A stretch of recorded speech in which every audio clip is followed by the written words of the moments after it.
Two androids dream in color.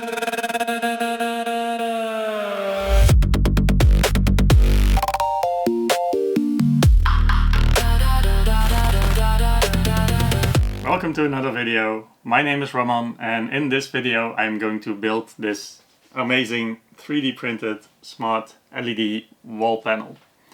Everything is designed and 3D printed by me, except for the LEDs and the backplate. And this was by far my biggest and most ambitious project yet. And now, after 3 months, well, let's just say, and plenty of learning experiences, it's working. So, let me show you the main features. This panel has 300 LEDs controlled by WLED. And this means that I can control it from an app or a web interface. And this controller even has a microphone that makes it react to audio as well. WLED provides a wide array of effects out of the box and even more fancy functions, but I'll show you more of WLED later in the video. The main design feature is a removable top, which provides access to interchangeable panels. You can change the design of the piece or print the version that you like the most. I'm still working on other designs, so coming soon.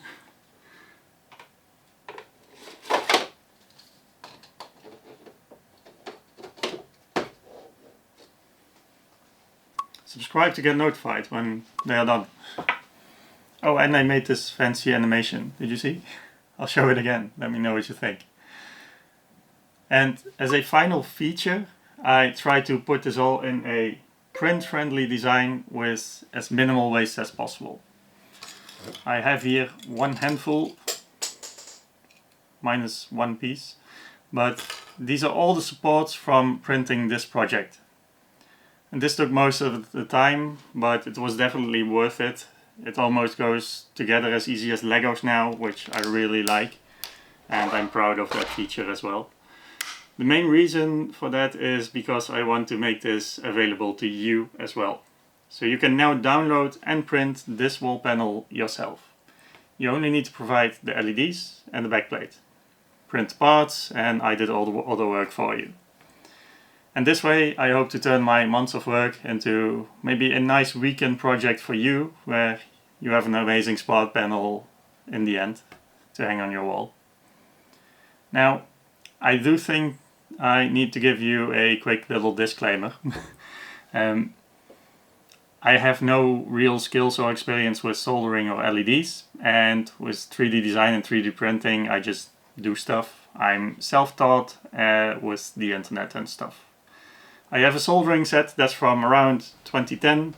The set was bought for an international internship project where we went to Romania for 10 weeks. I never soldered anything over there, but my soldering set is from this computer toolkit that I bought back then for about 20 or 30 euros.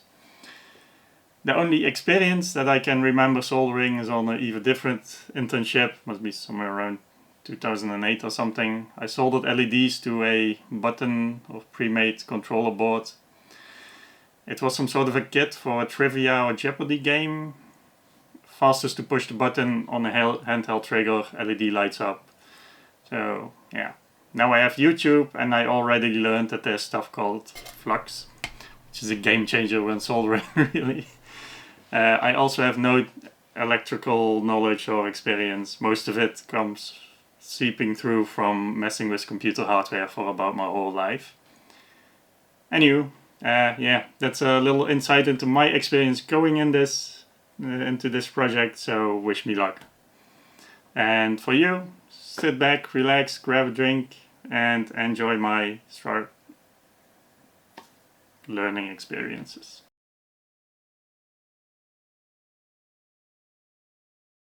Now, I think that we at least need to tackle the following things to make this build a completed thing. It wasn't there, but it's recorded up, you know what I mean. But we need the 3D design, we need some LEDs, we have to 3D print stuff, and we have to assemble everything, and then on the software side of things we have WLED. And once we all combine that, we should have we will have a finished product. Let's just start the video. So, what inspired me to do this project in the first place? Well, the inspiration for this project mainly comes from you guys. Seeing your creations of the copper vortex wall art with WLEDs really made me want to try to create something like this as well. And while doing that, why not try to lower the entry level to a similar wall panel for everyone else? That last part might have been a little too ambitious, seeing my current skill set, but I did it anyway. And that might also be why it took like all of my free time for more than 3 months. I started filming this project back in March. I still don't know if it was worth it, so I'll let you be the judge of that. Next to your inspiration for a LED wall panel, I wanted to make it smart as well, aka connected to the internet, so it does fancier stuff than just light up. My initial idea was Home Assistant, interacting with the wall panel, so think about when events pop up or a certain animation starts playing, weather animations, doorbell rings, 3D printers ready, something plays, something like that. Theoretically, you could even drop an emoji when somebody goes to the toilet. Yeah. Let me show you the build process for this wall panel. I had a lot of trouble getting a design for this project. My initial idea was to create a small footprint design, one that I could hang on the wall in the back of future videos near my desk and printer setup here. So I started to brainstorm and design some rough sketches in bamboo paper. You make bad decisions, look beautiful.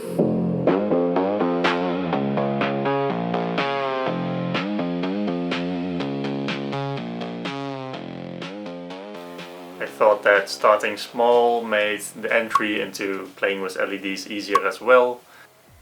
After I had some sort of idea and general plan, I opened Blender to convert my ideas into a 3D design. That's what I normally do, but this is where it all ran south pretty fast. The logo was very hard to translate into a 3D grid pattern. Spent over 6 hours starting over and trying to fix it or save it in some way. But I had to put it aside for a while, continued the next day, and I finally had a rough design that I was sort of happy with. Even with the rough design, I couldn't get my head around a solution to wire it up and create a proper base solution. So I got way too frustrated over everything. And this generally doesn't improve my troubleshoot process or design either. So I just put everything aside. During this cool down period, I distracted myself with looking into the technical aspect of LEDs a bit more. And after doing this, I came to the conclusion to start from scratch so I can apply some of my new LED knowledge to the design. I also want the design to be accessible to everybody, where something with my personal logo clearly isn't. Now that I have a rough idea of which LEDs I want to use, I could really start the design phase again, but we'll get to the LED choice later. After creating a few designs, I noticed I was going too complex again. I forced myself to keep it more basic, and I settled on something geometric wave-like. This is what drew me to create 3D printed LED wall art in the first place. Your designs were the base for that as well, so I want to stay in that realm. And I can always try to make more complex designs later.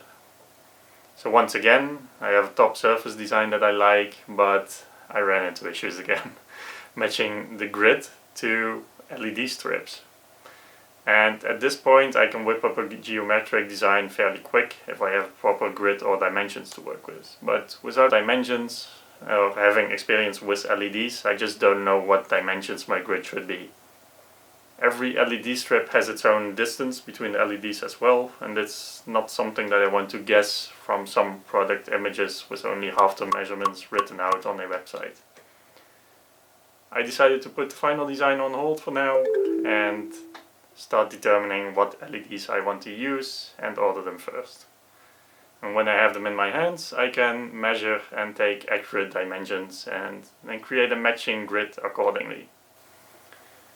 This means that after about 4 days of trying to get this project going, I was frustrated, had to spend money and create more work for myself further up ahead. I know spending money before each project is almost inevitable for me. Let me know in the comments below if this sounds familiar to you for your projects as well. And while you're down there, feel free to like the video and subscribe to the channel as well.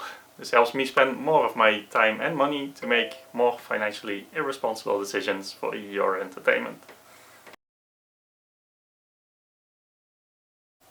Time for some LEDs then. This is a can of worms that I avoided for some time already, but that won't be possible for this project. I have a minimal amount of experience with electrical and LEDs, lights and outlets around the house, but that's everything that I do. For the LEDs... Stop the video. Hi there, this is future editor me here. I'm the smarter one of us because I know stuff that he doesn't know yet. I interrupted this guy because he's about to tell some stuff that isn't correct anymore for the final working version of the project. So let's just skip this part.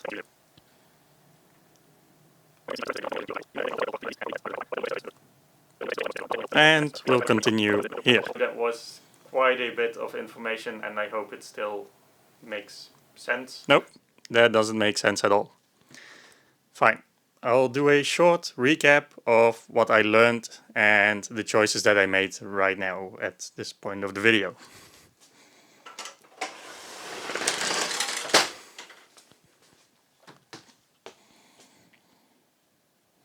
Just for reference, I'll do a proper use product breakdown in the end because I basically replaced everything that I started with here. There are 3 types of LED lights that might have been usable for this project. LED string lights, FCOB LED strips, and SMD LED strips. Ares showed me that he used LED light strings, and this looks like a very nice solution, but to me it seems like a hassle to work with all the cables and so on. You have the thickness you need to add to provide room for the cables and the lights as well. FCOB lights provide a seamless continuous line of lights, but they lack the more intricate control that I'm looking for. Great for under cabinet lighting or something, not for just this project. I went with the SPI SMD LED strips. These are the ones that you've probably seen most often. Low profile LED strips with addressable LEDs and an adhesive backing. We also need cables or wires. This is where thickness does matter. There's a thing called AWG, which stands for American Wire Gauge. This value indicates the thickness of wires. The European standard uses values of the cross-sectional area in square millimeters, for example. 18 AWG is 0.75 millimeters squared. The smaller the AWG number, the thicker the wire. I went with 18 AWG extension cables.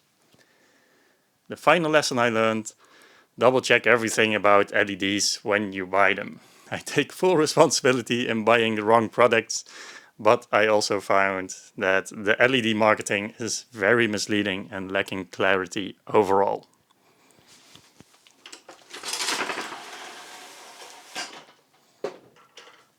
Now, let's continue the video.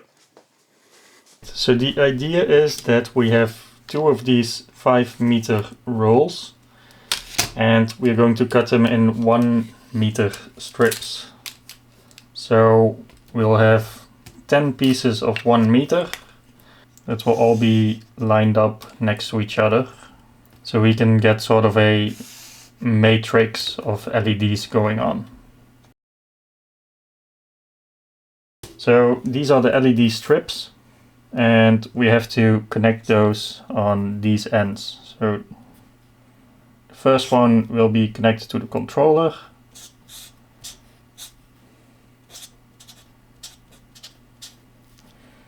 and the controller will be connected to the PSU or the power supply. And this will have a cable to the net or extension cable or to the home. So we'll loop these all together. In the end, we should still have one long LED strip. I hope in the software that I can convert this into a matrix. We have the first LED here. This is number 1, so it will go to 30 until the end. Oh, this is 1. That's 60. We have to make sort of a matrix that for all of these, they are in the same direction. That the software gets how that works and should be assigned or lit up.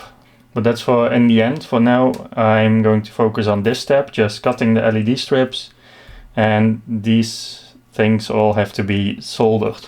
I also have to measure the distance between these individual LEDs, the exact distance, so that we can determine what the grid will be for this project.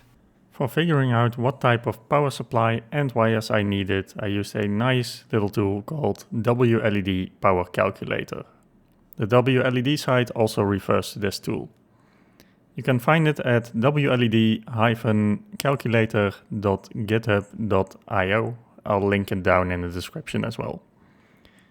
Here you can fill in the LED strip or number of LEDs that you're going to use with the cable lengths that you plan to have, and it will give you a nice list of cables, thickness and power supply requirements that you need to run your LEDs.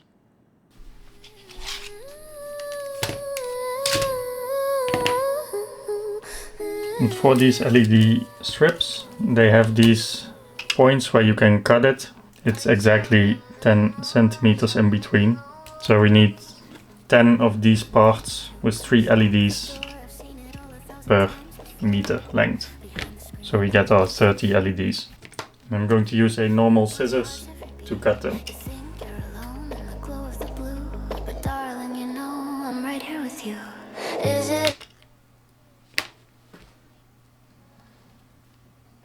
And that's not where I should have cut them. So this will be a soldering test.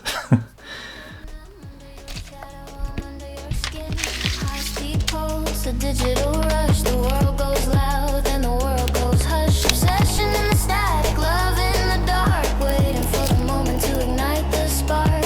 Run if you want, but you won't get far. I know exactly where you are. I hope it's functional. This is definitely not the best solder job. I hope it works. Maybe we can test the LEDs out. Yeah, let's just see if this works. Maybe just grab some wires and a controller and the adapter and see if they light up at all. We have some LEDs lighting up, but only the first 3.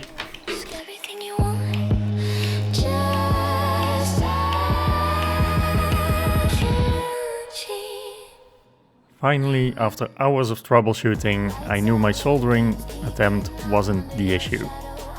So I returned the ESP2866 controllers as defective. I made a separate video on this, you can check that out if you want. I got a refund and ordered ESP32 controllers instead. ESP32 controllers are better and more powerful. ESP2866 has basically become obsolete. And this is what I should have done in the first place. And after a little bit of a rough start, I could finally put my head down and solder these LEDs. Something's fading.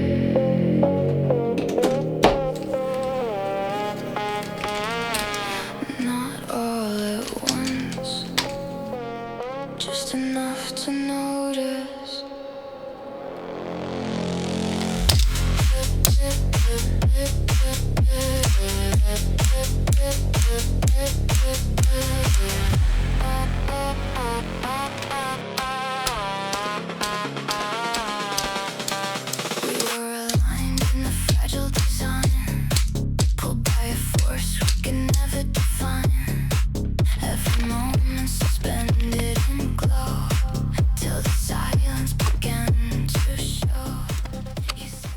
with soldering, I also have this new lessons learned. Don't try to solder on your rubber or plastic desk protector. It will most certainly melt on you. So I use these helping hands to continue my soldering. Will you remain or dissolve into the same? When orbits break, Doing these things like soldering can be very relaxing and almost meditative to me. Just grab some headphones, slam on some music and just go. I often get in some sort of zone and just work gets done. Unfortunately for my wife and the cats, this does also mean that I completely forget about the concept of time. I also forget to drink and that I need food and stuff. So I try to remind myself to put on a timer or something. So, does this sound familiar or am I the only one with this issue? Let me know in the comments below. I would love to know if others experience this as well. was fading slow. Light and strangely where you stand. I do have a controller now, the GLC 015WLM with a microphone, and I've got this all wired up. You can power it on and LEDs light up, so that's a good sign. But I'm having a new issue which I'm trying to tackle now, and that's after about 260 LEDs, they stop working. So I've been doing a little bit of troubleshooting already, and I think there's only an issue with these two parts. I'm going to cut these out of the LED strip that I completely soldered. No center left to hold it all. Every spark begins to stall. Still I'm reaching. Let's just see what happens when we plug in the controller.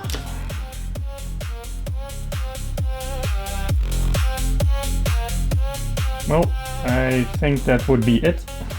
Everything behind our connection is lighting up now. So I'm very happy that that was everything that needed to be done.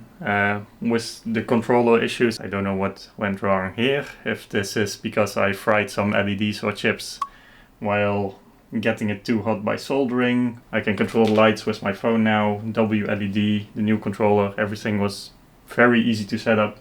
It's like 3 minutes and it was working on the Wi-Fi, no issues at all. And we can change everything on the fly. With these issues out of the way, back to the 3D design phase.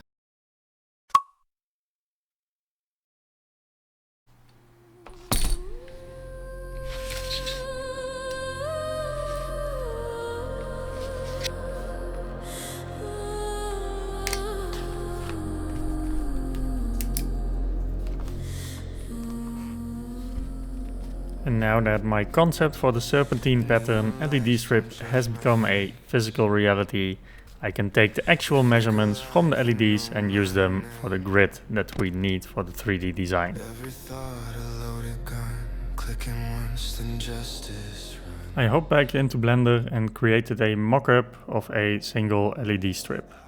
Then, with the array modifier and the right spacing, this will become the LED grid or matrix. I didn't add the cables on the ends, I just wanted the LEDs and size of the LED strips for reference. This way I can leave enough room for the wiring and heat dissipation. For the rest of the design, I try to attack these things from easiest to harder. Somewhere along that path, the ideas and solutions will start coming. After having my LED base, I started with the border, which is basically a big square. And one feature that I knew that I wanted was to hide the controller in the edge of the frame. I think this makes a cleaner look and possibly provides better connectivity for WLED as well. So I searched for the GLED Opto controller details and then asked myself what the hell I was doing, trusting some specs on a sheet that someone else created, when I can just measure the real thing that I have on my desk here. So I did just that, grabbed the controller and measured everything, and apparently their documentation is quite alright, the measurements were spot on. But I could continue with my border design. So I created a little mock-up of the controller with the accurate dimensions to sort of guide me and allow me to model around it. And the width of the controller is one of the most important factors that determines the width of the border.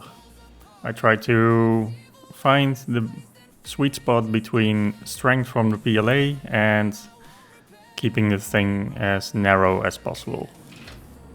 Design-wise, this border piece that hides the controller was by far the most intricate part of this build.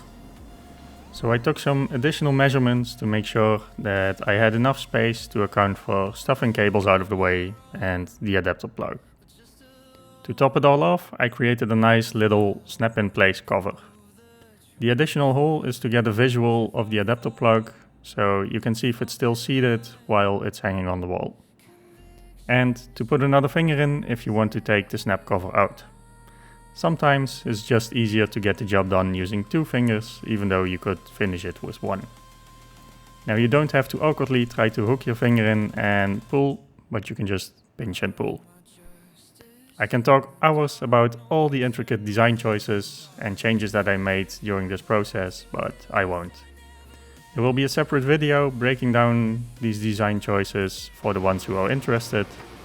This is also the prototyping phase, with a lot of going back and forth between Blender and printing sample pieces. So here's a little montage with some music.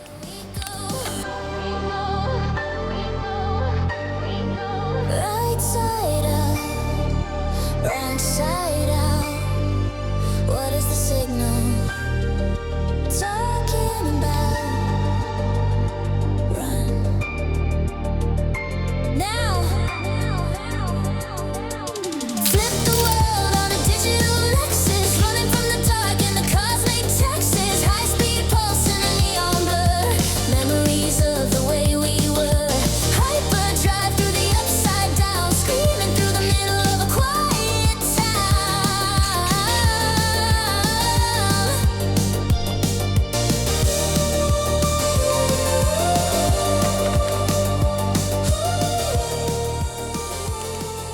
So after many prototypes and testing each and every connection, redesigning connections because they were in the wrong direction, changing connections to minimize sports, and prototyping every single version, this step took by far the longest of all the steps in this whole build process. But we can properly check the 3D design phase off of the list now. The design phase was finally done and it was time to print.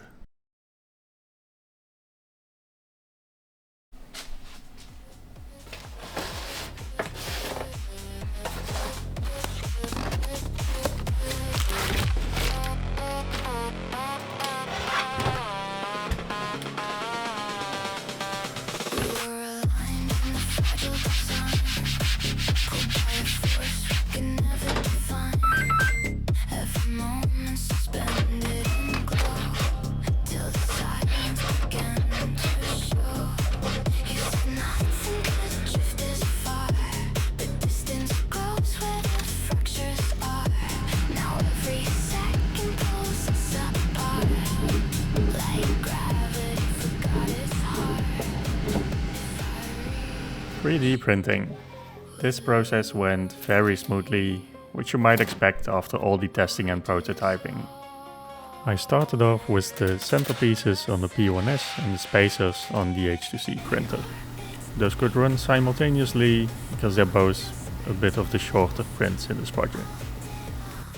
But some things, even though in theory it should work, don't always go to plan, unfortunately. And one thing that I didn't expect to be an issue became an issue. I'm talking about warping on the top and bottom pieces. This is something that I'm aware of it being possible to happen. I just haven't had this happen before, and definitely not to this extent. So for the top and bottom pieces there was significant warping when printing without spots. Fortunately, I found a quick solution to that, not needing supports. I flipped all the border pieces upside down on the print bed. And in the end, this makes the design even better. You now have the print bed texture on the outside of the print facing outwards. This provides a nice, flat and consistent finish as well. Luckily, I started off with the top and bottom pieces for the border, so I didn't have other border pieces printed that wouldn't be matching anymore. So after that little correction, it was back to printing. I started the P1S and the HCC at the same time with the same parts when possible. With their new print orientation, there's plenty of adhesion and no more warping, and they came out perfectly. And they still have that nice snug fit in the center where they click together. These center connections are designed to be snug and hold together better than, for example, the outer connections where the removable top part meets the other border pieces. Those should be easy to remove.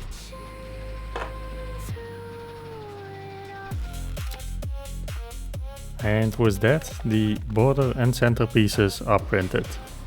There's a very minimal amount of supports needed. Most of them are on the border piece that holds the controller.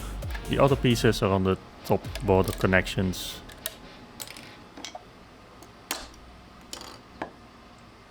The last remaining items are the panels.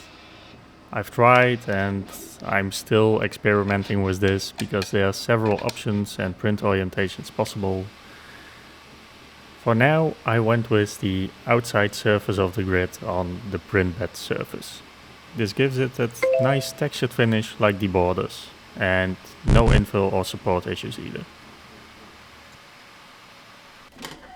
Here you can see a different version with a closed back. This has two diffusion layers, making the light more confined to the grid piece.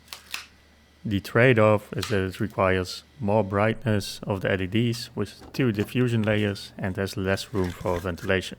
And it uses more PLA. And this is also where I found out that I had to change the border connections on the top border, as the sliding panels collide with the connectors. For the bottom pieces this won't be an issue, but this also means reprinting the top border pieces once again and the left and top border piece as well. Therefore going from the no supports needed for these connections to supports needed. I also went with a different type of filament for the panels. The panels are printed in Bamboo Lab Ivory White Matte PLA. The border and all other structural pieces are printed in Bamboo Lab Jade White Basic PLA. The matte look has a little less shine to it, which I liked for the LED color shining through. The clock doesn't tick here.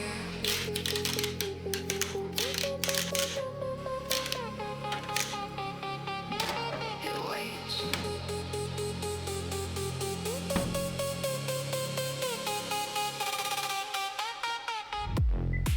The rest of the printing was just smooth sailing.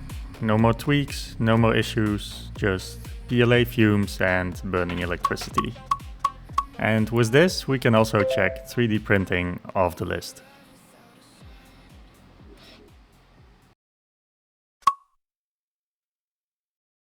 I have a nice new backplate here.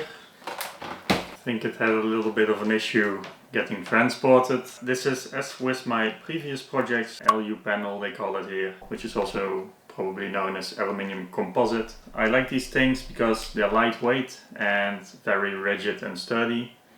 And for the LED project, I also hope this helps dissipate the heat from the LEDs. I contemplated creating a fully 3D printed design, but because of the heat buildup, I opted for a backplate solution. All of my previous projects have been black. I ordered a white one on purpose because it will reflect the light in the 3D design more, so it adds to the brightness of the LEDs. The dimensions of this plate are 104 centimeters by 37.5. And that's because I fully designed everything based on the width of how far the LEDs are apart, and then try to minimize the footprint as much as possible. And that's also why I have a meter and 4 centimeters, because it's 2 centimeter border and the 1 meter for the LED strips. Being this compact, it's all very tightly fit together and there's not much space for cables and everything else. So we're going to see how that goes. I printed this nice little template that's very thin. It's a single layer of PLA. Snap it together. This is made so one single part of these two pieces can be printed on a A1 mini, I think. And the idea is you put this on here and you can mark where the LED strips will be lined up. So you can just move this along the side and mark wherever you need.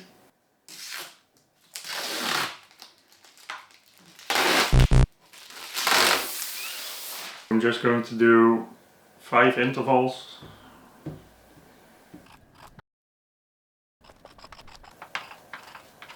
Let's take our LED strip. Alright, so I've got everything sort of untangled.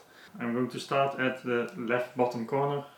I will be using the backing that's on the LED itself. It has its own adhesive. I'm going to make sure that I have the same spacing on each side for the cable. Yeah, this took a while. Let me speed it up for you. So I just noticed that I'm a little bit off, 5 millimeters to that side. Now we should have a nice 4 centimeters. I think it should be about 3.8 then. Sure, buddy. You know, I think I got caught up a little bit in trying to do this. And forgot that for a 4mm sized LED behind a 33mm grid, a 2mm difference over the length of 1 meter really doesn't matter that much. So now for the whole length we're about 1 millimeter off, but I'm fine with that. And I'm going to continue placing the rest, and I'm going to try to line up all these LEDs. This world feels unfinished. This world feels I'm finished. Alright, here we go. Everything's working, all the LEDs are on. This is the first time seeing the matrix complete, so it's quite nice to see. I'm very happy with this already. Let's move on to the next step. That's adding some 3D printed parts.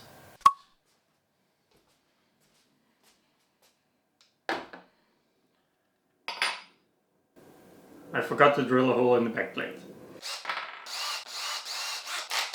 This is a drill bit. Sorry about that. I was editing this video and I just had to.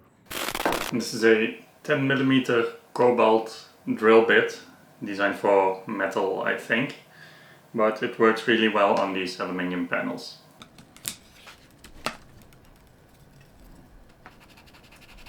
And we can also use one of these.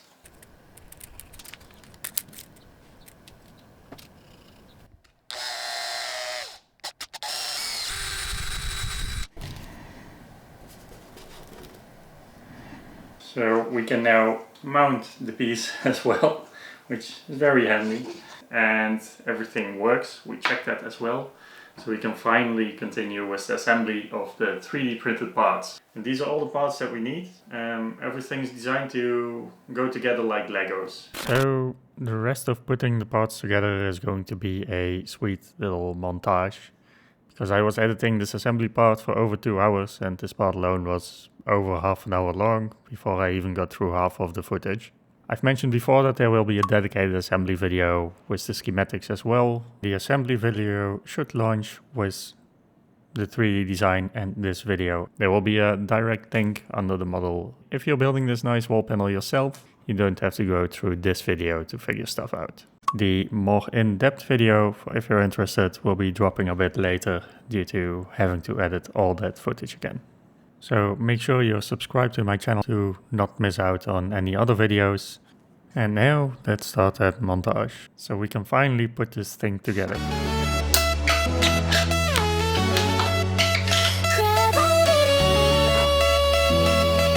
Shifting 0G in 3, 2, 1, go.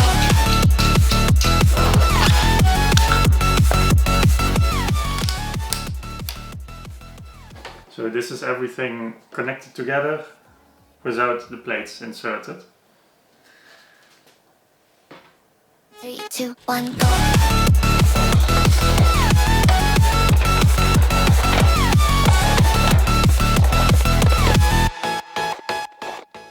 And that's our grid completed. I can show you the backside as well. Now let's plug it in and see what happens for the very first time. Everything's lighting up. This is looking good. Gives me a very good hope for the final result. So that's the first assembly and proof of concept complete. I know that I kept some space here, hence slighted edges for the cables, but my cables are too long.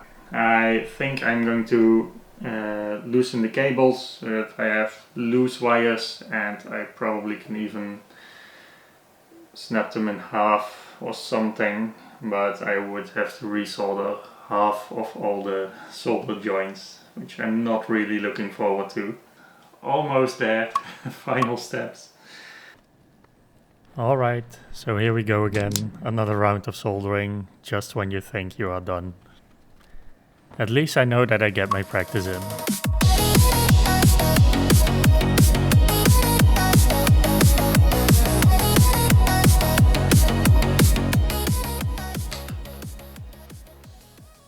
All the LEDs light up. I'm so happy with this. There was another long time of soldering. So let's glue it into place. So I'm going to use this glue. This is some Alleskleber. You can use all-purpose glue, CA glue, just something that sticks PLA to your backplate of lighting. And I'm going to try to apply it a little bit more towards the inside of the piece, so that if there's a squeeze out, it will be on the inside and not the outside. Just keep repeating your name in my head, disappearing. Are you coming back, back? After the glue up, I let it dry overnight, and I used a small extension cable that comes with the LEDs. This allowed me to tuck everything behind the controller and seat it in the border. And to finish it off, we have that satisfying click from the step-in-place cover. And with that, the piece is completed.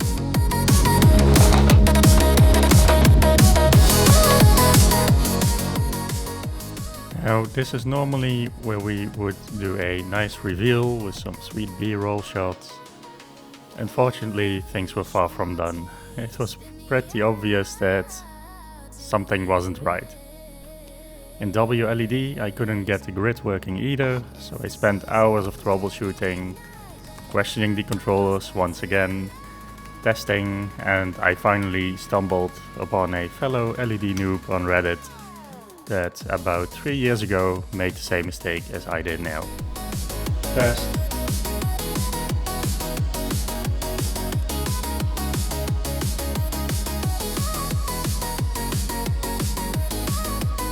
I used the wrong LED strips.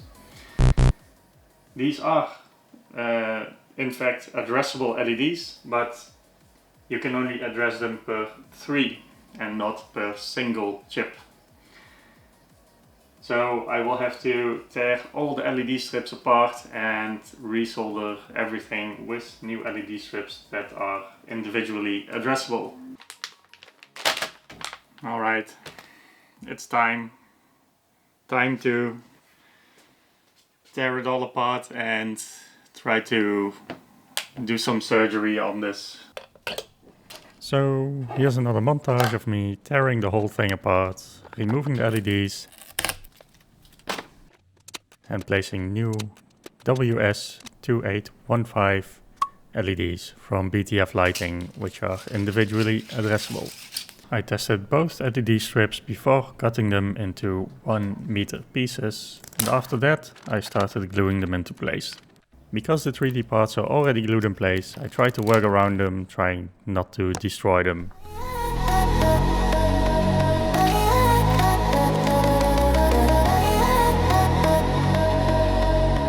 So I'm nearly done retaping all of the LED strips, and just when I get to the end, the final 2, I'm like, is this correct? Should it? Is it? Well, we have all these tiny arrows pointing in a direction, and the LED has to follow that direction from beginning to the end. And I have my controller on this left bottom side. I have 2 more LED strips.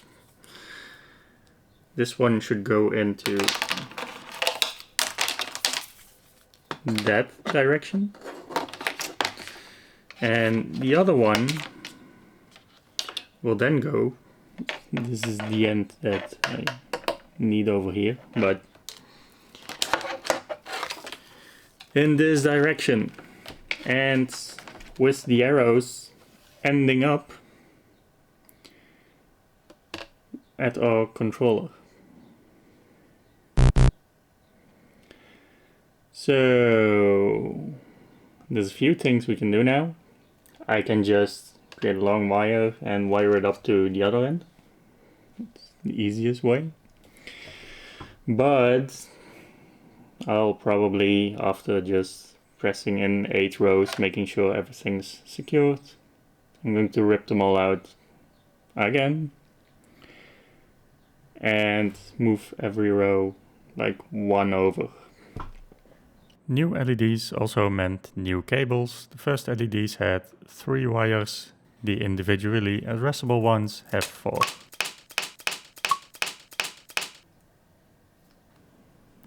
So that meant cutting new cables, pulling the cables apart and stripping all the individual cables again.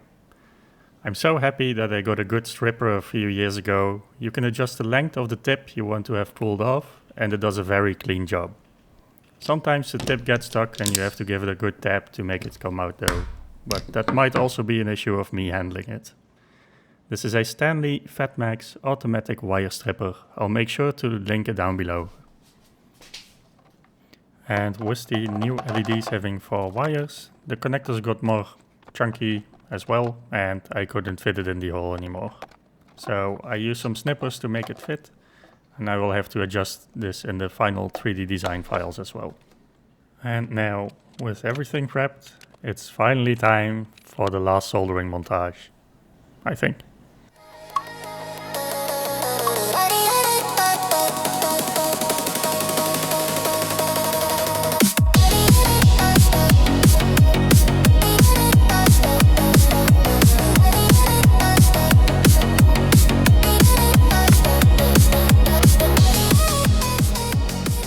The top was still fairly accessible because this border is removable.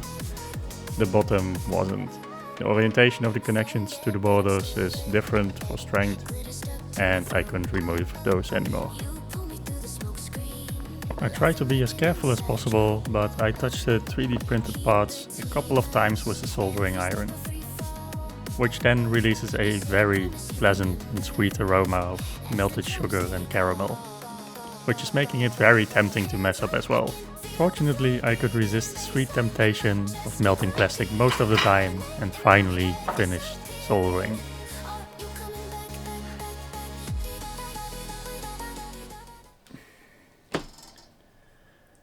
Alright, so I just finished soldering everything for the 3rd, 4th time, I don't remember. I finished soldering again. So what's next? Let's do a test run and see if everything works. That's the most important part, I think.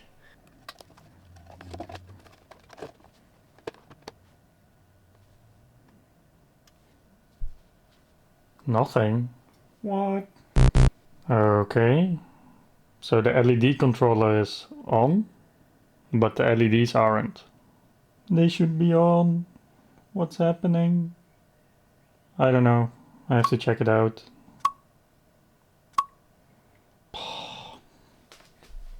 It's a couple of hours of troubleshooting later, again. And I expect, I don't know for sure yet, but I expect some controller issues again. I've resoldered cables as much as I could. I can't measure any differences. Everything seems to be fine. Before I cut the LED strip into pieces and started soldering, I tested everything with that controller, and I now got another controller, because one thing that I noticed is that this controller that I've been using, just as the same, or the two other controllers before, I cannot reset it anymore. So the factory reset doesn't work with the physical button. This is another GLC 015WL controller with a microphone from LED Opto. So I don't know if these things just hate me, but I'm going to try with the other one that I have. And then I'm going to hook it up to the wall.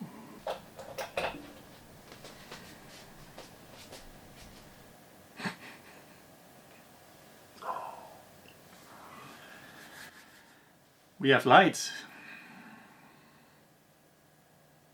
Yeah, that was like the only option that was left that just sort of had to work, I guess.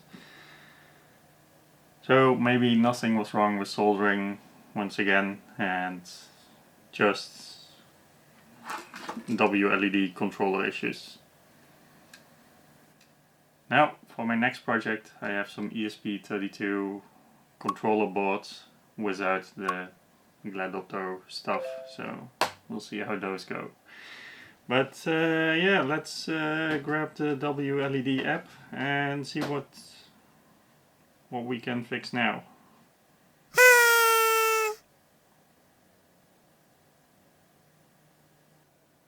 Apparently I was not really recording, so that sucks. But I was able to set everything up through WLED. All the LEDs are lighting up, which is such a relief. It's alive, it's working, everything's good to go. And the, surgery was successful. Now, yeah, I don't know about these controllers, if I would recommend them at this point, but this could be just a me problem, but going through 3 controllers on this project, for me not doing anything weird, I don't know. I will list them in the description just to reference what I used for this project, but really do your research and buy controllers that will work for your project or situation. That's the only thing that I can suggest. Let's continue with just assembling. Let's put everything back together, and I'll put it back on the wall, and we'll see if the animations and the panel is working as it should now with the proper LED strips, to which I'm very much looking forward after all this work.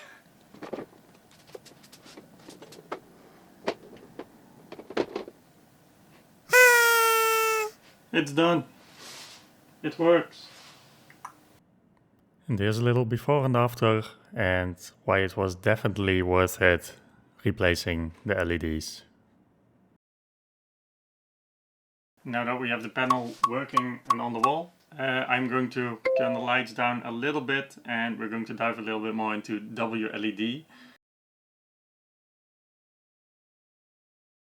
So what is WLED? It's a piece of open source software designed to control LEDs using microcontrollers, like the ESP32 or ESP8266. The URL is a bit funky. It's no.wled.ge. I'll link it down below.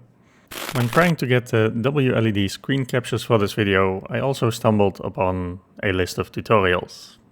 Yeah, Apparently WLED has a nice list of tutorials for if you're a beginner with WLED, so definitely check those out if you're interested. I'll take a look at them myself as well, maybe I'll find a fun future project, although I'm more the dive in head first and figure stuff out as you go type of guy, if you haven't noticed that yet. You can control your LEDs through a web interface or through the WLED app, and it has Home Assistant integration ready to go. It provides standard lighting controls as well as a huge list of ready-to-go effects to get the maximum out of your LEDs. And the LED Opto controllers that I bought, they come with WLED pre-installed. We just have to start by updating it to the latest version to get the newest features. Now let's start by updating WLED. When we go to Info, we can press Update WLED. When we go to the pencil icon, there's an update available now. So let's see the update. This is the version 16, where you also get the animations and the GIFs that you can load in. So that's the one that I want. It also provides us with some additional nice new features. So I'm going to hit install and install update. And now it's updating the WLED controller that's behind me. Update successful, rebooting, which is a good sign. It should keep the settings like the IP address, I think. It shouldn't do a factory reset. And there it is. Let's open it up. And when we go to, okay, thank you for installing. When we go to info now, it says on top, version 16, Niji. So that's a good thing. It's updated and now we have a few nice features added, like this pixel forge, and this is also where I had the scrolling text going around on the other controller. Scrolling text, it still sees the 300 pixels and it's not available in 1D. This means that we haven't configured the matrix yet, which is correct. I'm going to go back. This also uses the back button on the screen. So let's use that one. I'm going to config, 2D configuration, and now I have to configure the serpentine pattern so it knows how the matrix goes around, because it sees it as a single LED strip now where everything is just connected together. Now I can use the matrix generator, or I can just use the LED panel layout because it's not such a difficult pattern that we need. And we're going to start at the bottom left, where the controller is located. And these are vertical. As you can see here on the bottom of the screen, we get a nice visual representation of how it looks as well. Then the width is going to be 10 and the length is going to be 30 for our 300 LEDs. And this important checkbox for serpentine. So with this, WLED should know that we go from left bottom corner up, down, and so on until the very end. So I'm going to hit save. And now we can check with the pixel forge again and our scrolling text. As you can see now, there's no error that we are in 1D because we have the 2D configuration. And let's see, I thought it was hashtag HHMM. And these are also listed down here. Oh. Let's remove that. And there we go. As you should also be able to see behind me, we now have some sort of time running because it's not synced properly to the internet and so on, but it works. And now we also, I can increase the font, I think.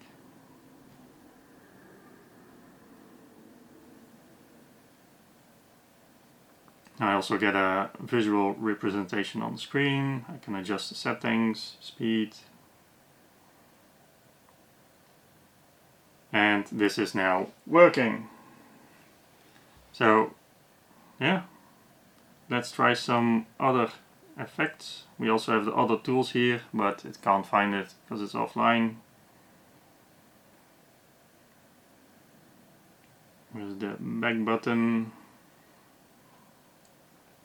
When we go to the effects now and we press the Aurora, this is one that you have seen in previous parts already. We can now adjust, when you select an effect, you can adjust the intensity. That's a bottom slider, and the speed at which it's growing around. You can also select Android, there's a bit of different colors. We can check if the waterfall is working now, because that's where I really saw that something was definitely off with the wrong LEDs. As you can see, there are a lot of effects. This is waterfall. It also reacts to audio. I'm changing something now, I don't know what.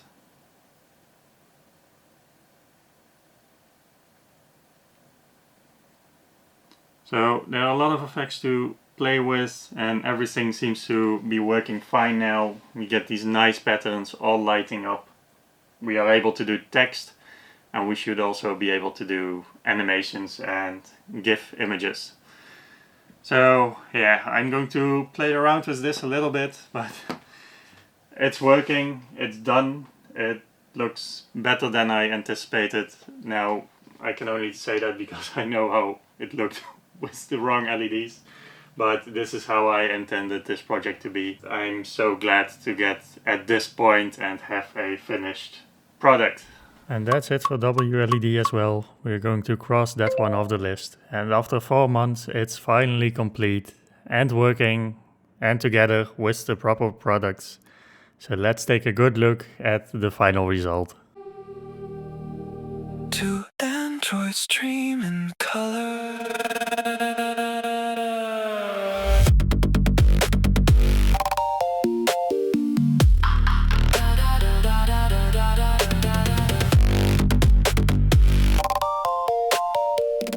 Two androids dream in color. Silver dust on broken rails. Artificial daylight pale. Every room repeats the same. Still your voice cuts through the haze. Tiny hands against the screen, searching for what words could mean. Like the world was left behind before you got the chance to try. Maybe being alive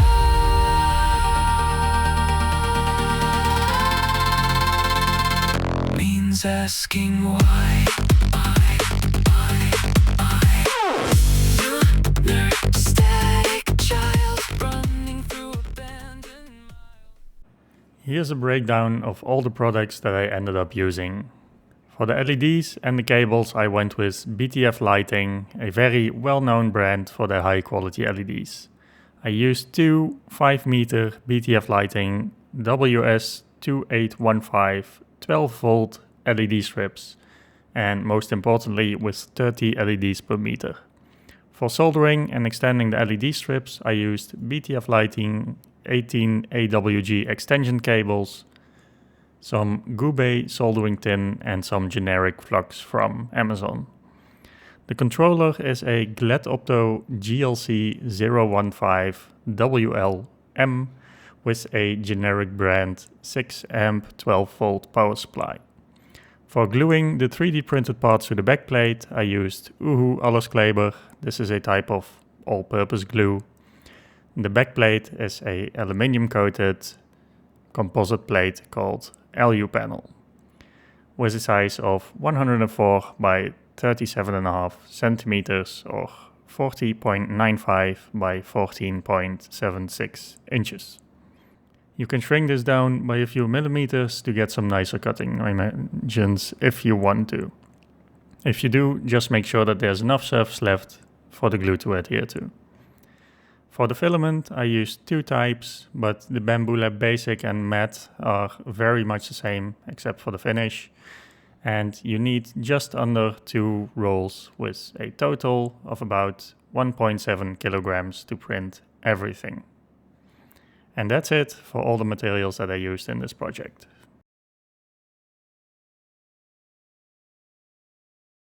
So here's the final product in all of its glory.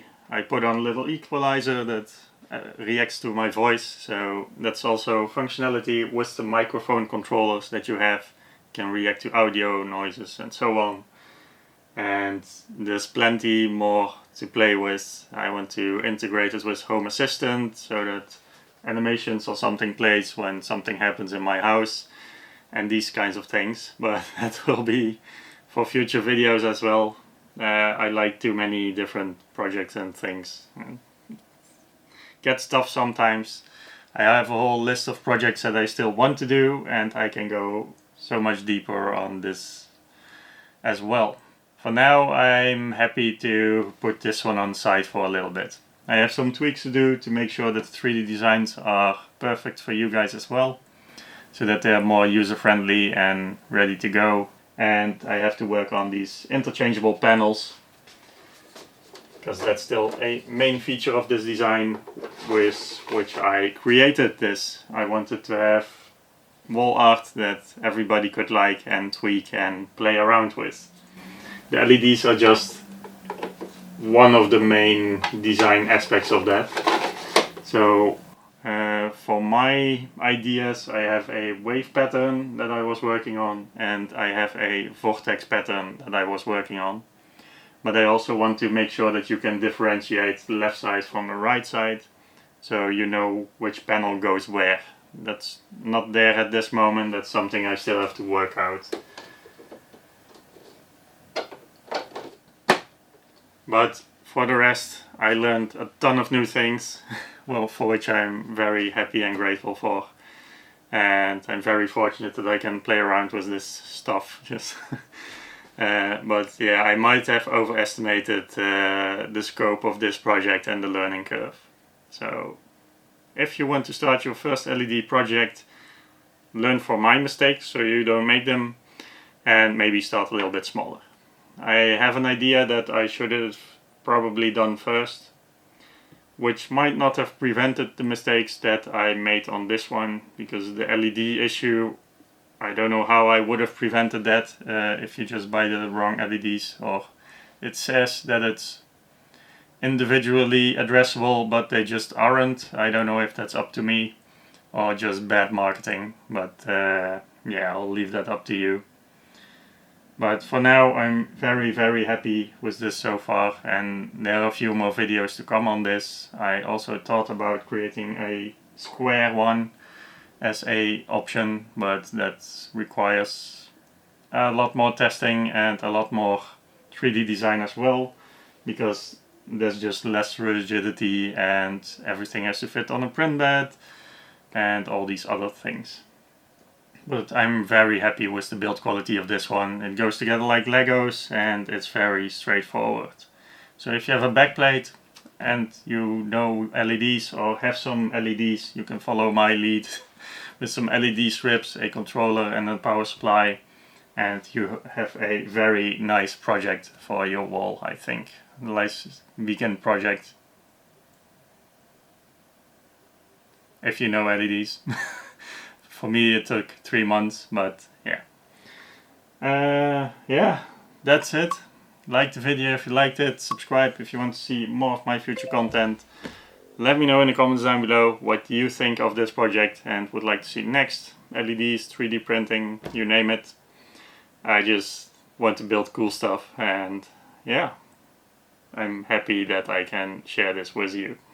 Thank you very much for watching, and I hope to see you in the next one.